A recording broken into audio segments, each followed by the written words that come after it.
Assalamualaikum warahmatullahi wabarakatuh.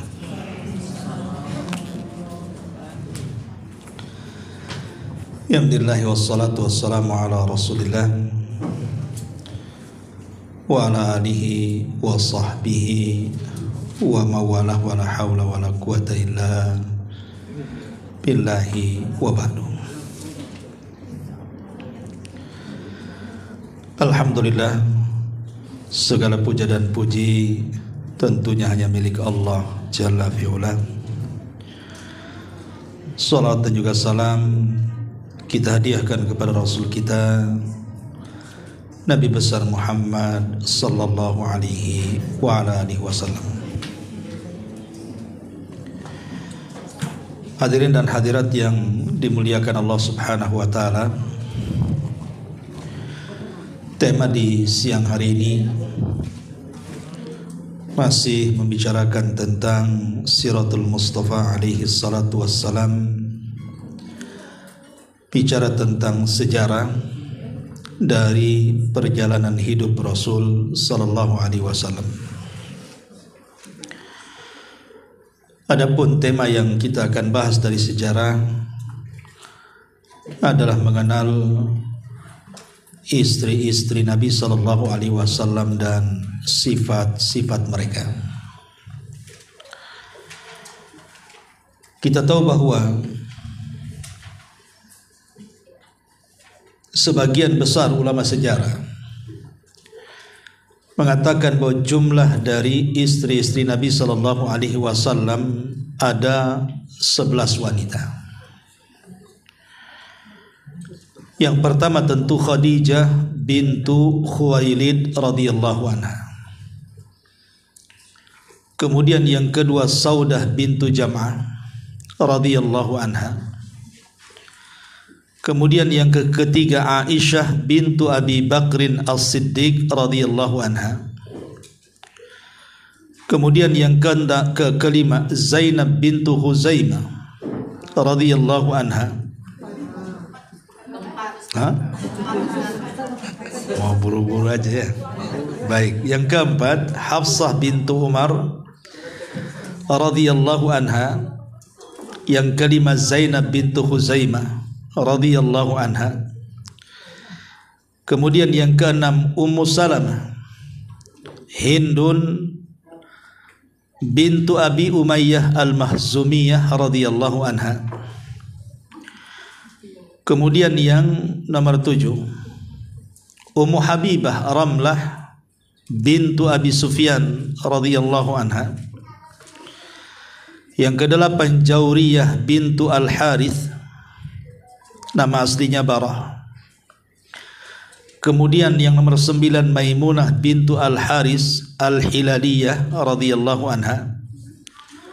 Kemudian yang nomor 10 Safiyah bintu Huyai Ibnu Akhtab radhiyallahu anha, seorang wanita Yahudi. Dan yang 11 Zainab bintu Jahshin radhiyallahu anha. Menjadi perselisihan tentang Raihanah bintu Zaid An-Nadriyah. Apakah dia termasuk istri-istri Rasul ataukah selirnya, maksudnya budaknya? Ada yang mengatakan Raihanah bintu Zaid dia adalah budaknya, sama dengan Maria Al-Qibtiyah. Baik, tentu menceritakan seluruh atau 11 istri Nabi sallallahu alaihi wasallam tidak akan cukup waktunya. Kita akan mengkisahkan satu persatu kisah istri-istri Nabi sallallahu alaihi wasallam dan kita akan ambil ibrah dari perjalanan kehidupan mereka. Yang pertama tentunya adalah Khadijah bintu Khuwailid. Siapakah Khadijah ini? Khadijah bintu Khuwailid secara nasab, dia adalah Khadijah bintu Khuwailid ibni Asad ibni Abdul Uzza ibni Qusay ibn Kilab ibn Marrah. sampai kepada Al-Adnan. Dari sini kita tahu bahwa nasab Rasul dengan nasab Khadijah berjumpa di Qusay. Jadi ada hubungan nasab antara Khadijah dengan Nabi SAW di Qusay. Karena Rasul juga di antara nasabnya sampai kepada Qusay ibn Kilab, ibn Murrah, ibn Ka'ab, ibn Lu'ay dan seterusnya. Ma'asyiral muslimat yang dimuliakan muslimin wal muslimat rahimani wa rahimakumullah. Al-Imam Az-Zahabi rahimahullahu ta'ala sampai mengatakan, hiya awwal man amana bihi wa saddaqahu qabla kulli ahad. Jadi Khadijah adalah wanita yang pertama beriman dengan Nabi SAW dan membenarkan risalahnya sebelum satu pun ada yang masuk ke dalam Islam. Jadi Khadijah lebih dulu dibandingkan Abu Bakar, Umar, Uthman dan seluruh sahabat yang lainnya. Dialah orang yang pertama masuk Islam, beriman dengan Rasul dan yang membenarkannya. Menjadi polemik para ulama, sebenarnya usia Khadijah saat menikah dengan Rasul itu berapa? Mengingat kalau seandainya Khadijah di usia 40 tahun dengan 6 anak yang dikandungnya, kayaknya usia 40 tahun agak sulit deh kalau di zaman sekarang kan melahirkan, apalagi sampai 6 lagi brojolnya, ya kan? Sehingga menjadi khilaf ulama. Memang yang masyhur sebagaimana riwayat Al-Waqidi, dan itu yang banyak dipilih oleh karangan ulama sejarah, bahwa Khadijah radhiyallahu anha itu saat menikah dengan Nabi SAW di usia 40 tahun. Dan ini riwayat Al-Waqidi dengan sanad dari Hakim ibn Hizam radhiyallahu anhu. Rasul menikah dengan Khadijah itu di usia 40 tahun. Itu riwayat Al-Imam Al-Waqidi. Berbeda dengan beliau, Al-Imam Ibnu Katsir rahimahullahu ta'ala justru menguatkan bahwa usia Khadijah saat menikah itu bukan 40 tahun, tapi 35 tahun. Tapi ada juga menurut Imam Al-Hakim yang dicantumkan dalam Mustadraknya bahwa usia Khadijah saat menikah dengan Nabi SAW itu adalah 28 sana, 28 tahun. Inilah yang oleh sebagian ulama kontemporer itu dikuatkan. Jadi Khadijah saat menikah dengan Rasul usianya 28 tahun, sementara Rasul 25 tahun. Dan Imam Ibnu Katsir mengatakan Nabi SAW di usia 25 tahun, sementara Khadijah di 35 tahun. Dalam riwayat Al-Waqidi yang masyhur itu Rasul usianya 25 tahun, terpaut 15 tahun dengan Khadijah. Khadijah 40 tahun. Kenapa kemudian ulama kontemporer banyak yang memilih usia Khadijah 28 tahun, mengingat dari banyak anak yang dilahirkan Khadijah dari Nabi? Kalau usia 40 tahun agak sulit ya. Ada yang mengatakan seperti itu alasannya. Tapi yang jelas bahwa okelah kita memilih pendapat yang masyhur seperti riwayat Al-Waqidi mengatakan bahwa Khadijah menikah dengan Rasul di usia 40 tahun, ya tidak ada masalah. Kalau Allah berkehendak dari usia itu banyak anak pun tidak ada yang mustahil bagi Allah Subhanahu wa ta'ala. Karena nabi-nabi dulu juga ada yang sudah tua mandul malah dikasih anak, seperti Zakaria, kasusnya Nabi Ibrahim dengan Sarah. Itu sudah tua-tua, sudah nenek-nenek bahasa kitanya.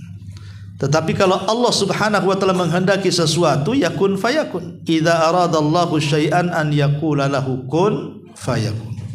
Kalau Allah menghendaki sesuatu, ya tinggal jadi-jadi. Tapi kalau kita yang mengatakan kun, ya enggak akan yakun ya. Walaupun kita berusaha jadi, ya kalau Allah tidak takdirkan tidak jadi, ya tidak akan jadi. Pertanyaannya, kenapa Nabi SAW memilih janda? Bukankah banyak perawan?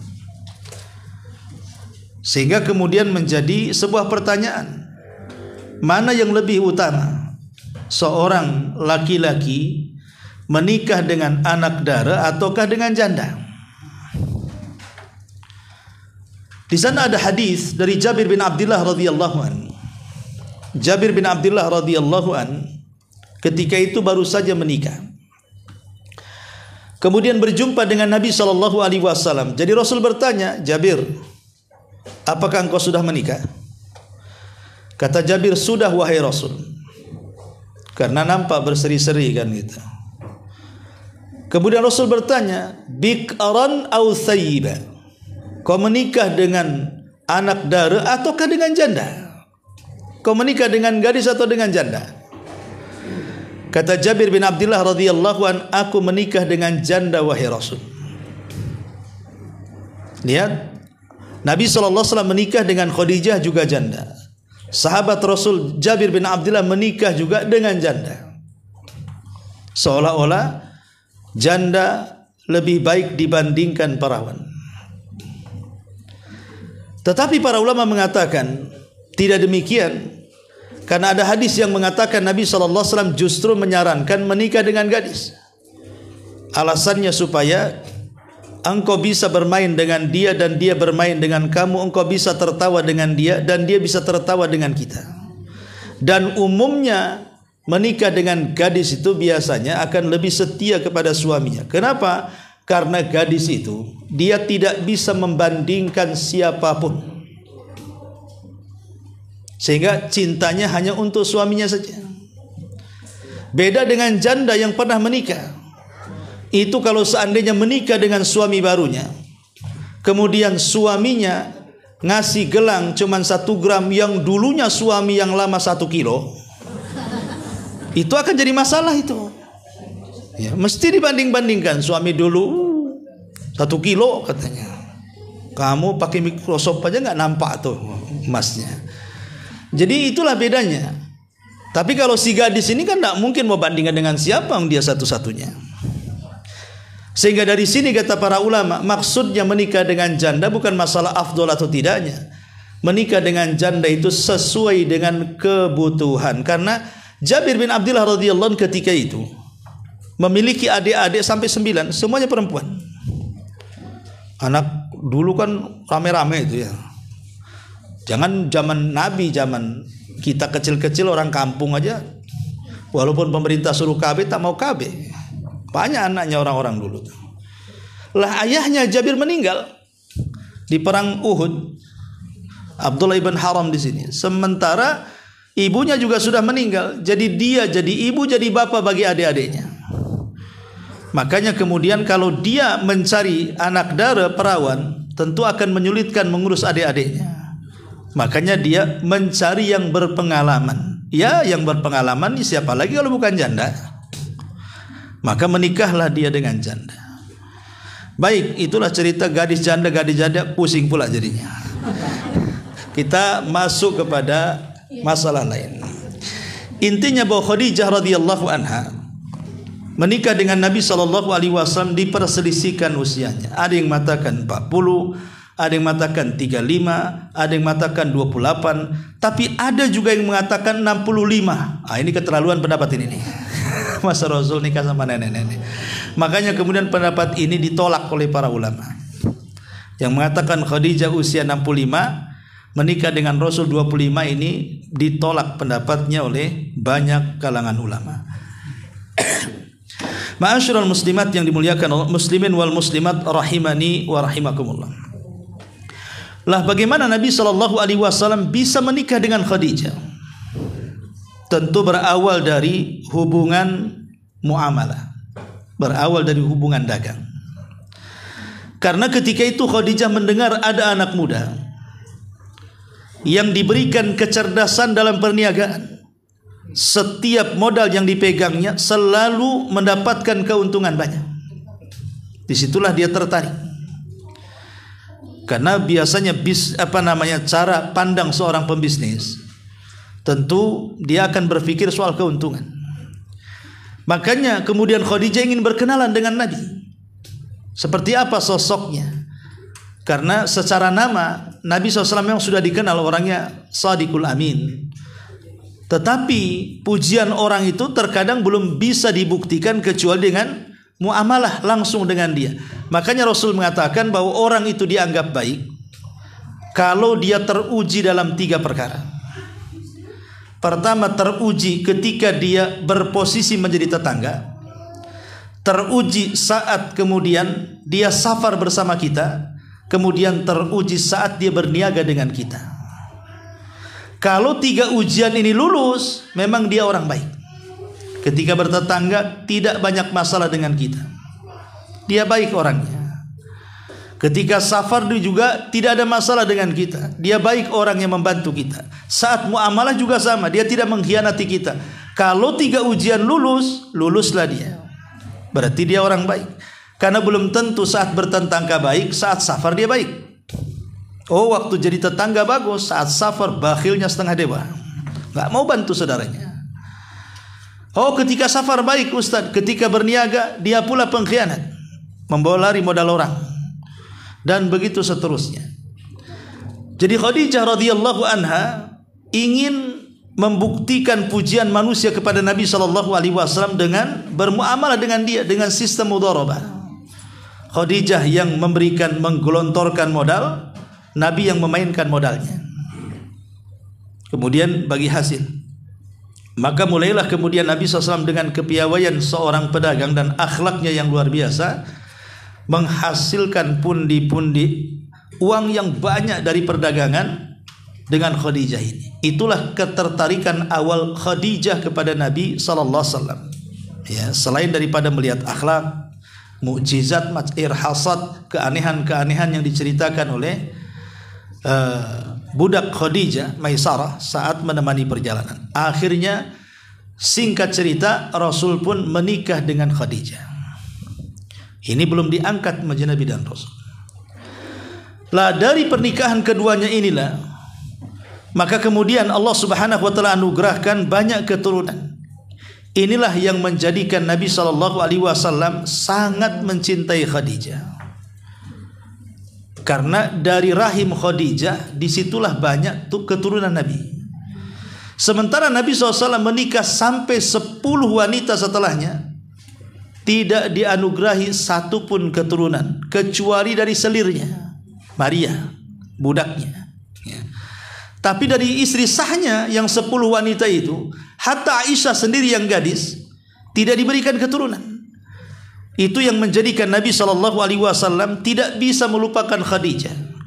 Saat satu hari dia sedang bersama Aisyah radhiyallahu anha karena waktu malamnya. Jadi Rasulullah SAW itu selalu kalau menceritakan kebaikan disebut-sebutlah nama Khadijah di hadapan Aisyah. Akhirnya Aisyah cemburu dan mengatakan, "Ya Rasulullah, itu orang mati, kenapa kau masih sebut-sebut? Di hadapanmu lah ada orang hidup cantik, ya. Kok nggak disebut-sebut?" katanya. Ini menunjukkan apa? Rasul tidak bisa melupakan Khadijah. Memang istri pertama itu memang sangat biasanya berbekas gitu ya, walaupun sudah meninggal. Jadi akhirnya kemudian Nabi SAW ingin menjelaskan kepada Aisyah kenapa kemudian dia tidak bisa melupakan Khadijah. Lah salah satunya alasan Nabi SAW pertama karena Khadijah beriman di saat manusia kufur. Yang kedua, Khadijah membenarkan di saat manusia mendustakan.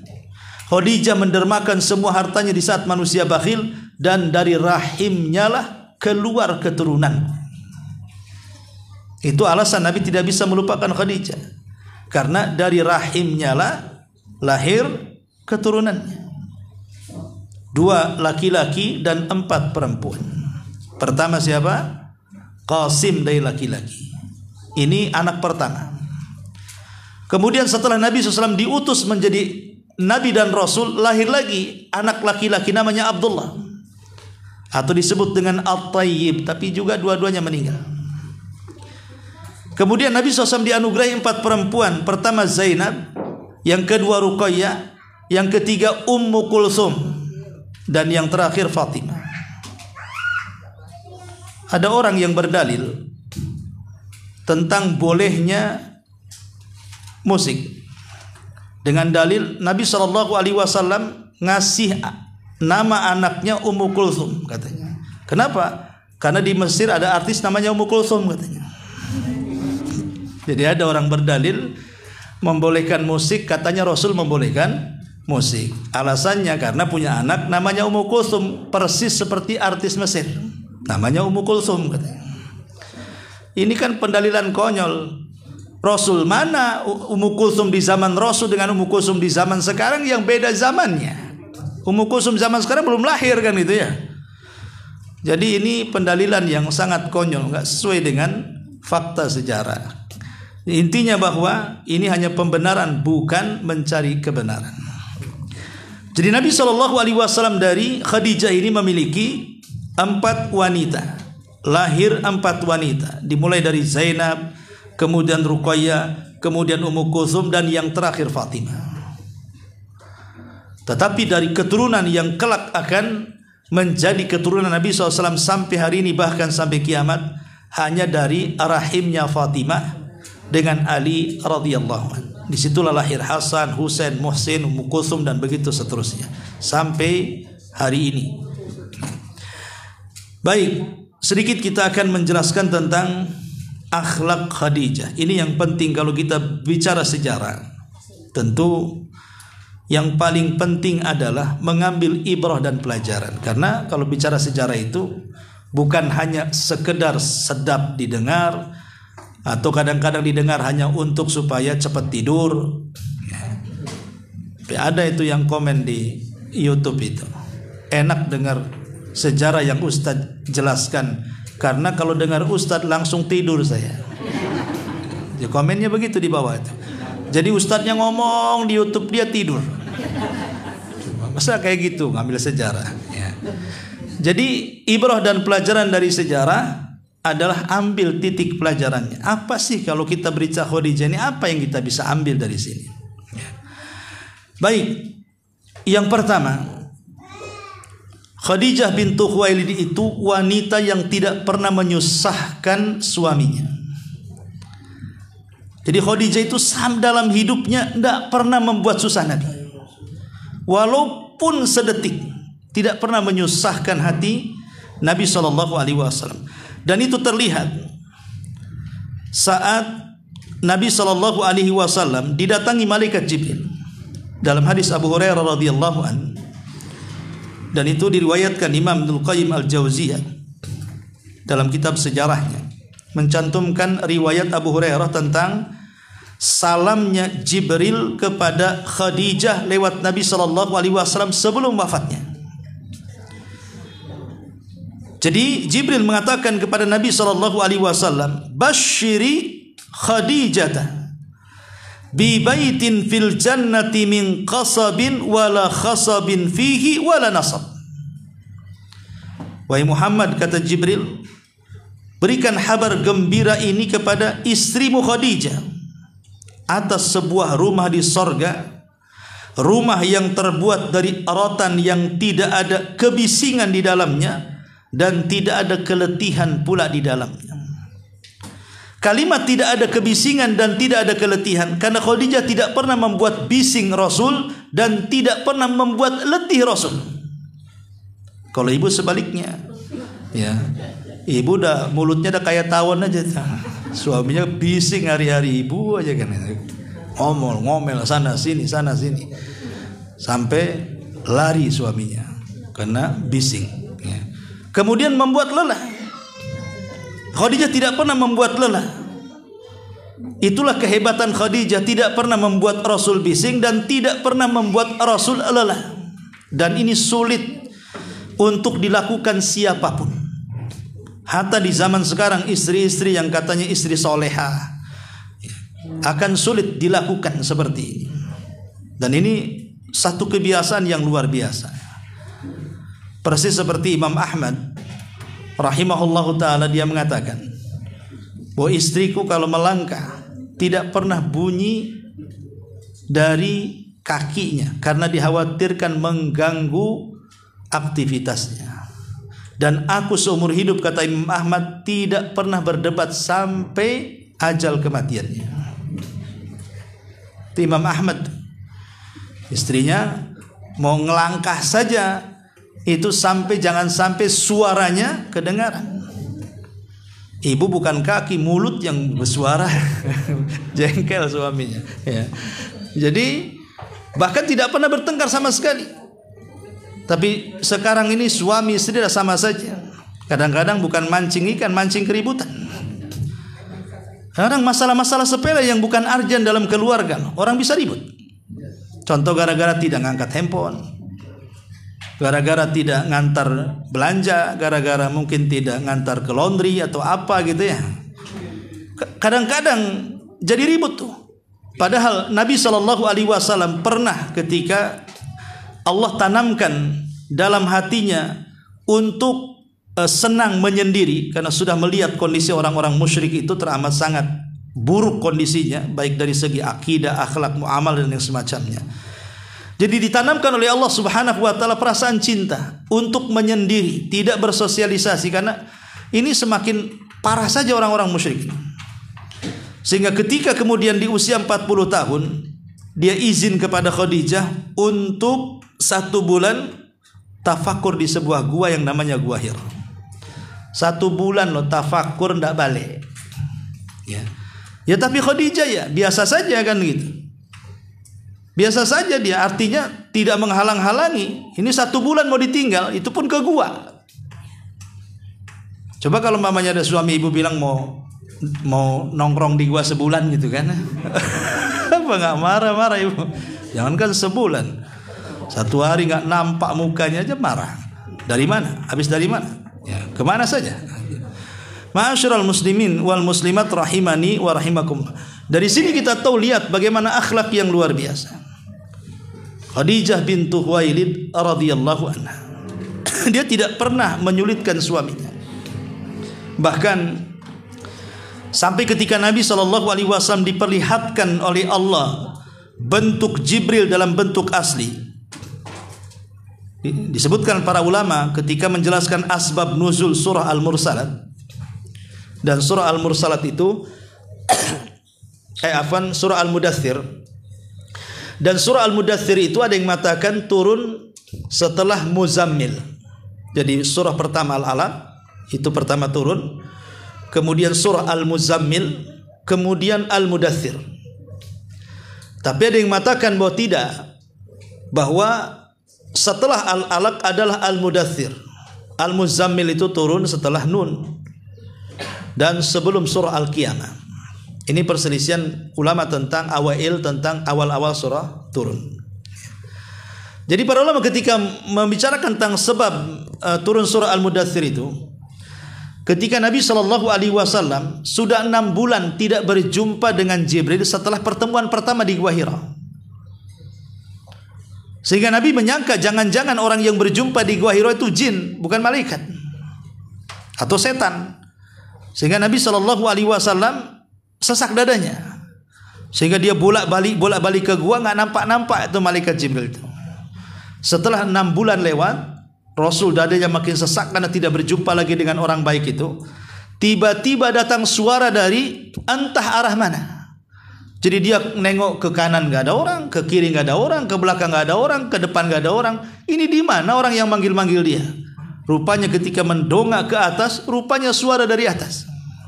Disitulah Jibril memperlihatkan dirinya kepada Rasul.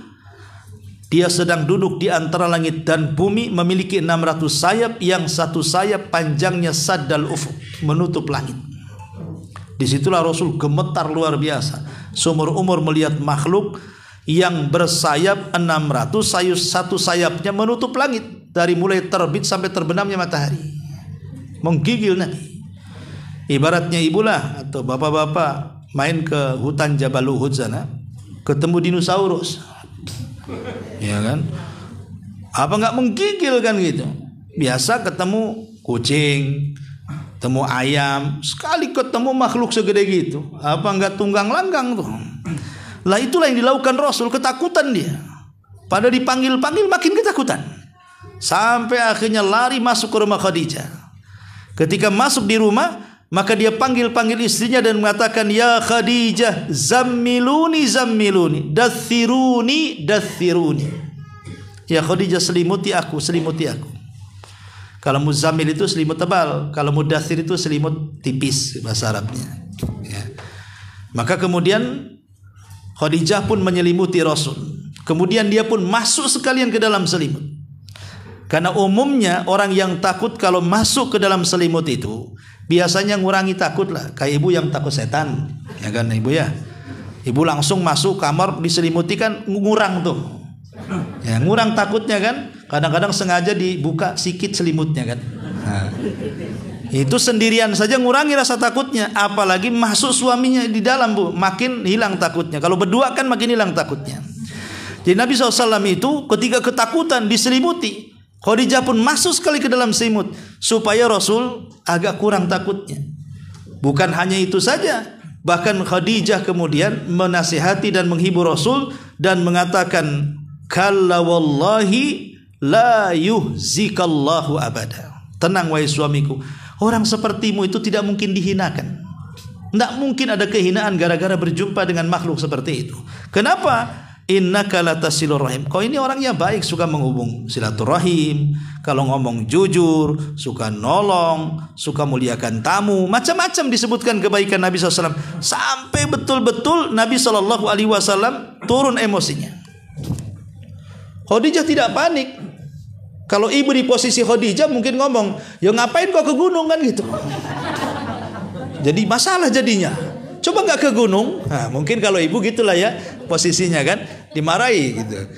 Khadijah enggak nyalahkan kenapa ke Bukit Gil, enggak ya. Justru Rasul malah dihibur oleh Khadijah, diselimuti kemudian dihibur betul-betul. Inilah hebatnya Khadijah radhiyallahu, dia tidak panik saat Rasul panik. Kalau ibu kan panik duluan, lebih panik lagi suaminya malah. Suaminya lagi panik, ibu 3 kali panik. Kan gitu. Lah ini hebatnya bagaimana ketenangan Khadijah menghibur Nabi SAW sampai Rasul betul-betul dia hilang takutnya. Tidak cukup sampai di situ untuk menghilangkan rasa takut itu, sampai mengajak Rasul kepada Waraqah bin Naufal untuk mendiskusikan tentang apa yang dilihatnya. Setelah mendapatkan pencerahan dari Waraqah, betul-betul hilang rasa takut yang dialami Nabi SAW. Itulah peran Khadijah.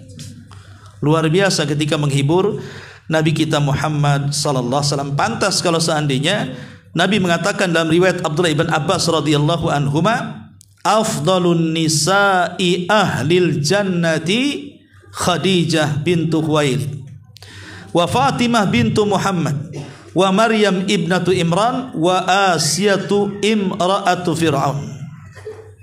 Kata Nabi SAW dalam riwayat Ibnu Abbas radhiyallahu anhuma, seutama-utama wanita dari wanita-wanita penduduk sorga, pertama Khadijah putra Khuwailid, putri Khuwailid, kemudian kedua Fatimah putri Muhammad, kemudian Maryam putri Imran, dan Asiyah istri Fir'aun.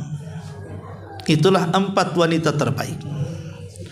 Lalu bagaimana cara mengkorelasikan tentang perkataan Rasul ketika memuji Fatimah, anti sayyidatun nisa'i fil jannah. Wahai Fatimah, engkau ini akan menjadi pemimpin bagi seluruh para wanita di sorga. Ulama mengatakan harus dibedakan antara khairiyah dan asyiyadah. Ada khairiyah, ada asyiyadah. Khairiyah itu ya maksudnya keunggulan dalam kebaikan. Kalau syiyadah itu maksudnya kepemimpinan. Kalau wanita terbaik ya Khadijah, tapi kalau pemimpin para wanita adalah Fatimah. Jadi ada ulama mengatakan seperti itu. Wallahu alam. Tapi yang jelas bahwa mereka adalah wanita-wanita mulia, wanita-wanita hebat. Lah Khadijah sendiri kemudian menginspirasi banyak wanita di zaman itu. Karena kan Khadijah sendiri itu hampir mungkin tiap bulan, bagaimanapun Khadijah itu kan janda, pernah nikah 2 laki-laki. Pertama, Khadijah menikah dengan seorang laki-laki namanya Atik, tetapi kemudian meninggal. Kemudian beliau menikah dengan Abu Halah, kemudian meninggal. baru kemudian menikah dengan Nabi. Jadi dia menikah 2 kali dan punya anak gitu ya dari suami lamanya, tapi tidak dikisahkan sejarahnya. Kemudian baru menikah dengan Nabi SAW. Jadi suami Rasul itu suami ketiga. Setelahnya, sebelumnya Khadijah menikah dengan Atik dan dengan Abu Ahlah, kemudian baru menikah dengan Nabi SAW. Tapi sekali lagi tidak diceritakan tentang kisah anak-anak dari suami lamanya. Hanya diceritakan tentang anak-anak dari Nabi SAW. Ya. Lah Khadijah bintu Khuwailid radhiyallahu anha, saat Nabi SAW mendapatkan wahyu, maka dia orang yang pertama kali beriman, bahkan dia yang pertama kali melakukan ibadah bersama Rasul. Jadi solat berdua. Disitulah Islam terbelah dua. Satunya Rasul dan satunya Khadijah. Ini belum ada yang lainnya. Baru setelah itu diajaknya pembantunya namanya Zaid ibn Harithah, kemudian juga anak angkatnya Ali bin Abi Thalib. Ya, kemudian baru keluar Abu Bakar, kemudian Utsman dan yang semacamnya. Artinya berkembang dakwahnya. Tapi dalam lingkungan keluarga, Khadijah lah yang menarik seluruh anak-anaknya masuk Islam. Entah Zainab, Ummu Kulthum, Ruqayyah, Fatimah, Khadijah lah yang menarik seluruh keluarganya masuk dalam Islam. Yang mempengaruhi keluarganya masuk Islam adalah Khadijah. Sehingga semua masuk Islam, sama dengan Abu Bakar lah mempengaruhi banyak kawan-kawannya, sehingga Utsman ibn Affan masuk Islam karena Abu Bakar, Zubair ibn Awam karena Abu Bakar, Abu Ubaidah karena Abu Bakar, dan banyak, hampir 10 sahabat yang masuk surga tanpa hisab dan azab. Artinya mereka adalah orang-orang pilihan. 10 sahabat yang dijadikan masuk surga, itu sebagian besarnya masuk Islam di tangan Abu Bakar. Tapi bagaimanapun Khadijah lebih dulu masuk Islam dibandingkan Abu Bakar.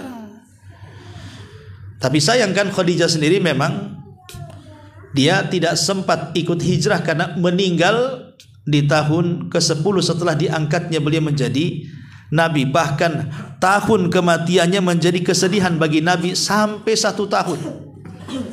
Bahkan ada yang mengatakan 3 tahun Rasul bersedih. Tapi tahun pertama itu menjadi Amul Hazni, tahun kesedihan Nabi Sallallahu Alaihi Wasallam. Jadi setiap melihat apa saja bekas-bekas Khadijah itu terbayang. Jadi kalau ibu umpamanya sangat cinta dengan suami kemudian meninggal, nengok kursi ada suami, padahal udah meninggal tuh. Ya, saking cintanya kebayang-bayang. Nengok suami orang karena mirip disangka suami dia. itu boleh nggak boleh ya? Ya. Artinya bahwa saking sayangnya Nabi SAW itu seperti itu. Makanya ketika ada saudari Khadijah yang mengetuk, pamannya bertamu kepada Rasul, kan suaranya mirip dengan Khadijah. Jadi kalau mengetuk kemudian mengucapkan salam itu mirip dengan Khadijah suaranya, maka Nabi SAW sebagai bentuk kerinduan kepada Khadijah, langsung dia sembelihkan kambing yang banyak dan dibagi-bagikan ke teman-teman Khadijah yang masih hidup. Begitulah kecintaan Nabi SAW. Tapi kalau bapak-bapak nggak yakin seperti itu, ya kalau istri meninggal kawin lagi lah kan gitu. Ngapain nyembeli sapi dikasih kawan-kawan istri ya? Itu kalau mental para suami di zaman sekarang. Ya. Tapi Nabi SAW 1 tahun itu tidak bisa melupakan Khadijah. Betul-betul. Kalau dia teringat Khadijah sembelih kambing, bagikan ke kawan-kawan Khadijah yang masih hidup. Teringat Khadijah sembelih kambing, begitu. Itu selalu Rasulullah SAW melakukan seperti itu. Jadi karena wafat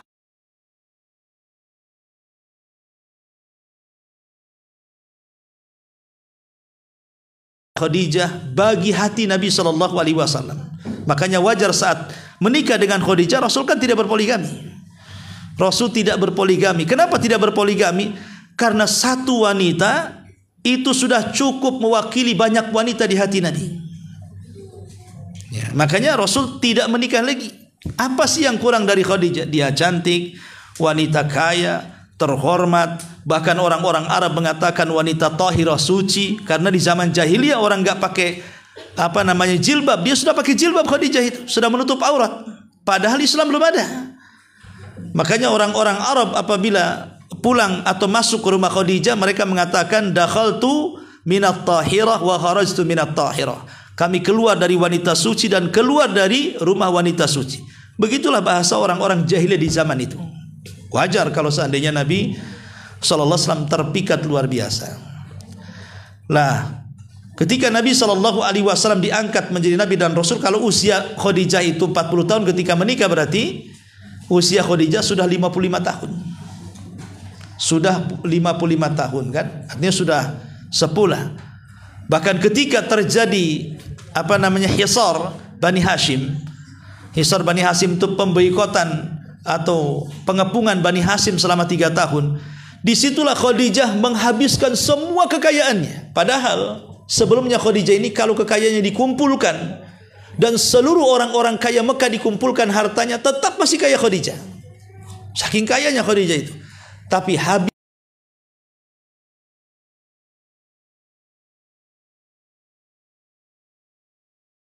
ya, oleh siapa? Oleh kabilahnya Abu Jahal dan 18 kabilah yang lainnya sepakat untuk memboikot Bani Hashim. 3 tahun tidak boleh ada makanan masuk keluar.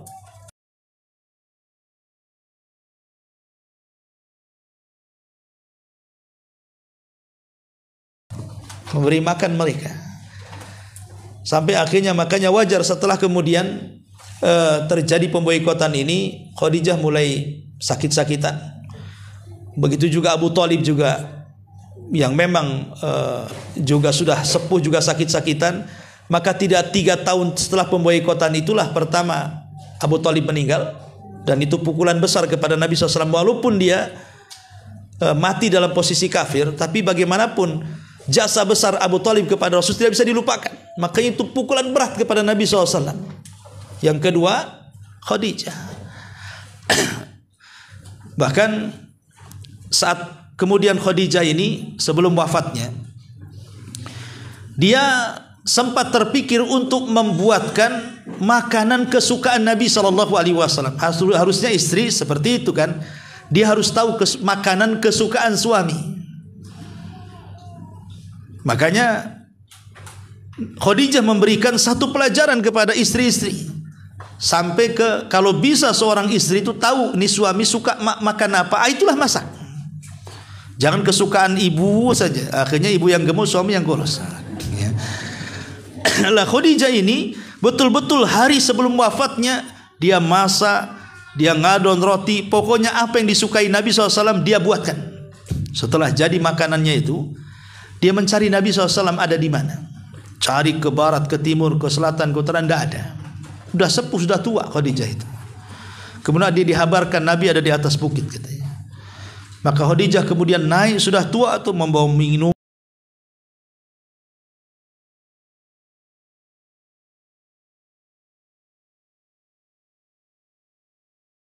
mengumumkan sesuatu di atas bukit. Lah sebelum Khadijah datang, Jibril mendatangi Nabi SAW dan memberitahu bahwa istrimu akan datang. Kemudian kata Jibril, sampaikan salam dari Allah. Satu-satunya wanita yang dapat salam dari Allah Khadijah. Dan sampaikan salam juga dariku. Aisyah mendapatkan salam dari Jibril tapi tidak mendapatkan salam dari Allah. Tetapi Khadijah mendapatkan salam titipan dari Allah lewat Jibril.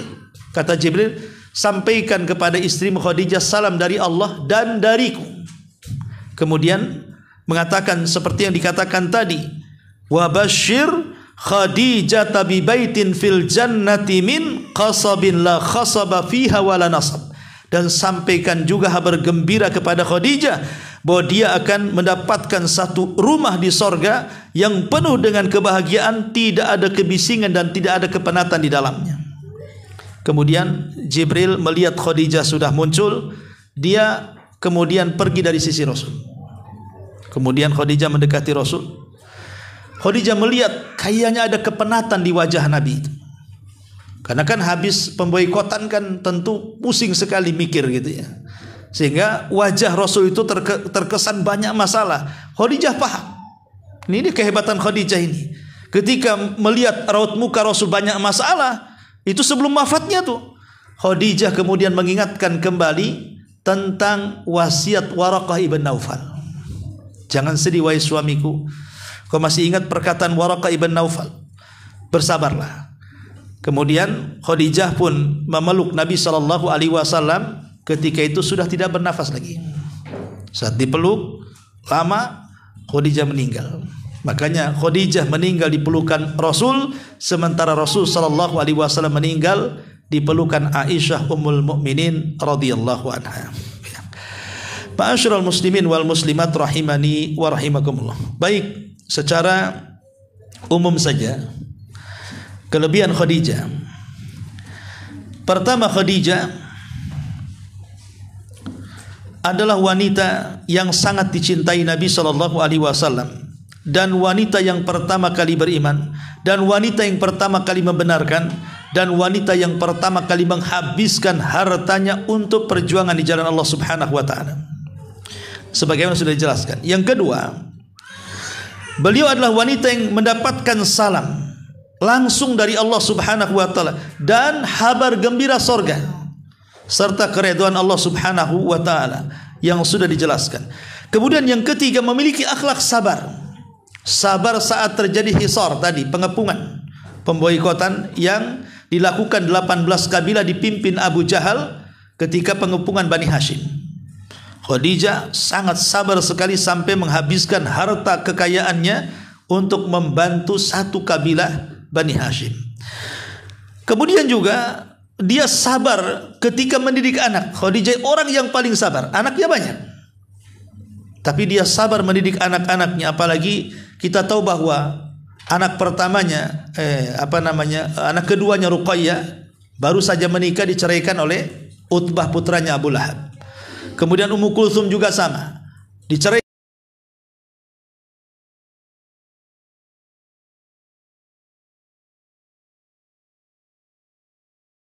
bin Affan radhiyallahu anhu. Kemudian juga wanita yang sangat cerdas, Fatinah. Kecerdasan Khadijah radhiyallahu anha banyak menyelesaikan solusi-solusi kesulitan, dicarikan solusinya oleh Khadijah. Bahkan dalam kondisi Rasul terpuruk sekalipun, Khadijah yang membuat Rasul bangkit. Makanya ada istilah di balik kesuksesan seorang suami itu karena ada wanita hebat di belakangnya. Nah, itulah Khadijah. Ya.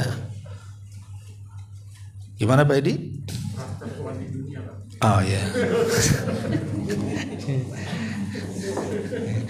Ada wanita besar di belakangnya katanya. Ma'asyiral muslimin wal muslimat rahimani wa rahimakumullah. Intinya bahwa Khadijah adalah wanita yang sangat kuat cerdas sehingga mendukung seluruh program Nabi sallallahu alaihi wasallam.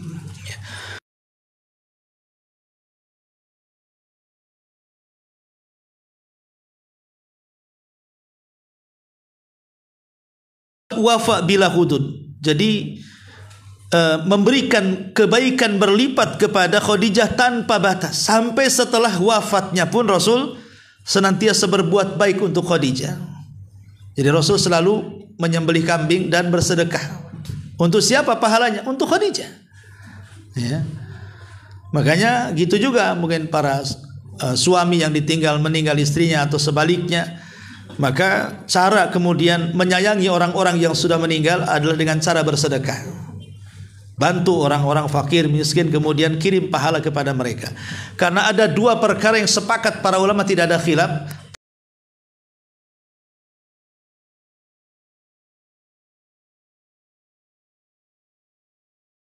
Baca Quran untuk orang mati, haji untuk orang mati, umroh untuk orang mati, ya, atau apalah selain daripada dua perkara ini diperselisihkan sampai tidaknya. Tapi doa dan sedekah itu pasti sampai. Jadi kalau ingin mengirim pahala kepada orang tua, kirimlah dengan cara bersedekah. Wallahu a'lam bishawab. Mungkin ini yang bisa sampaikan karena suara makin serak saja. Sebelum saya tutup, mungkin silahkan kalau ada yang mau bertanya. Kita buka pertanyaan.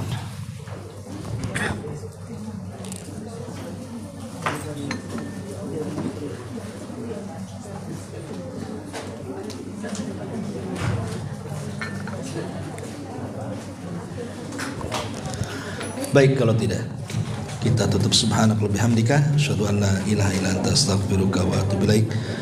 Allahu ta'ala alam. Assalamualaikum warahmatullahi wabarakatuh.